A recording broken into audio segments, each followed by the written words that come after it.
И всем hello, всем хай, всем здра. И сегодня я покажу, как из вот таких вот обычных джинс сделать вот такие вот необычные клеш-вакс джинсы. В прошлом ролике мы сшили вот такие вот клеши, туториал есть на канале. И будем покрывать их, соответственно, смесью черного акрила по ткани от Decola я беру.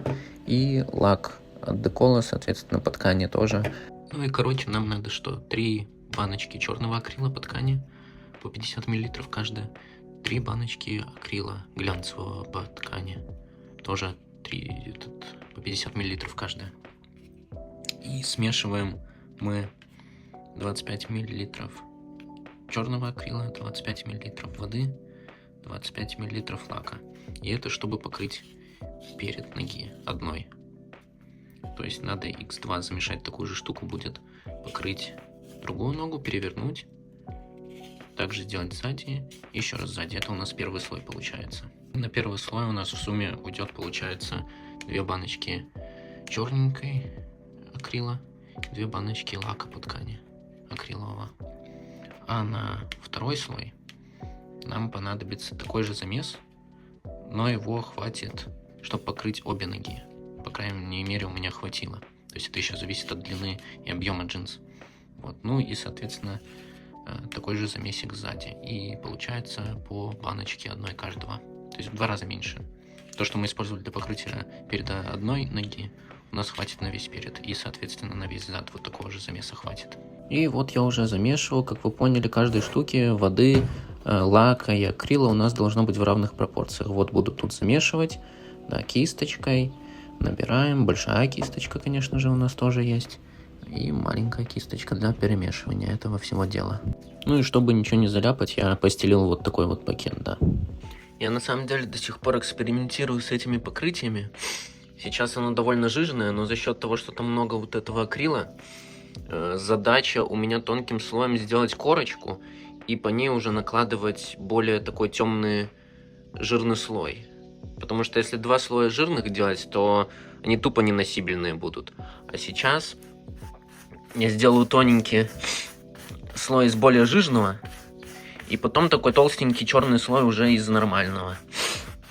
И оно должно быть не таким дубовым, по идее. Короче, за кадром это все сделано, неудобно так снимать. Да, надо будет еще кисточку обновить. Мойте свои кисточки сразу после того, как красите, а то они дубеют и вообще... Так, уже заметно даже из-за этого тоненького слоя, то, что оно стало темнее, но оно должно еще подсохнуть, и мы покроем другим слоем. Я вам все этапы покажу. Вот для сравнения, как оно поменялось. По структуре, текстуре, фактуре пока сложно сказать, потому что оно еще влажненькое. Но видно, что оно такое, как будто дерти такое. Вот, но оно еще будет покрываться, поэтому по-другому немножко будет выглядеть. Сейчас я вот это покрою. Сзади еще попокрываю, не буду это все показывать, наверное, потому что у меня лень, реально. И смысл смотреть одно и то же. Вот, и когда будет первый слой готов, я расскажу, что мы с ним еще будем делать. То есть, просто покрыть недостаточно. Мы будем еще кое-что с ним делать. Так, первый слой нанесен, и видно, что они стали более темненькими, такими грязненькими, типа. Да, но моменты таких проплешин есть. Оно создает фактуру, но мы это еще раз покроем. Но перед тем, как это покрыть, мы прогладим это все утюгом через ткань. Я делаю это вот так. Накрыл. Бам-бам-бам, зону прогладил. Дальше, так. С обеих сторон и эту ногу с обеих сторон. Так уплотняется больше акрильчик. Лучше разглаживается, выглаживается. Становится таким прорезиненным. Ну, не знаю, лично это моя методика. Мне вот так удобнее, приятнее. Да, я вот так делаю. И будем наносить второй слой. И вот такая вот красота у меня получилась. Вы можете экспериментировать. В этом ролике я просто показал, как делаю это я. А вы смешивайте как угодно вам, пробуйте. Может, вы придумаете способ покруче. Вообще, я не знаю. Вот, подписывайтесь на канал, в Телеграм там подписывайтесь, ставьте обязательно лайки, мне это очень поможет в продвижении. Так что да, всем удачи, всем пока. Как они на мне сидят, я не сниму, к сожалению, потому что у меня в них не влазит жопа, да. Всем пока!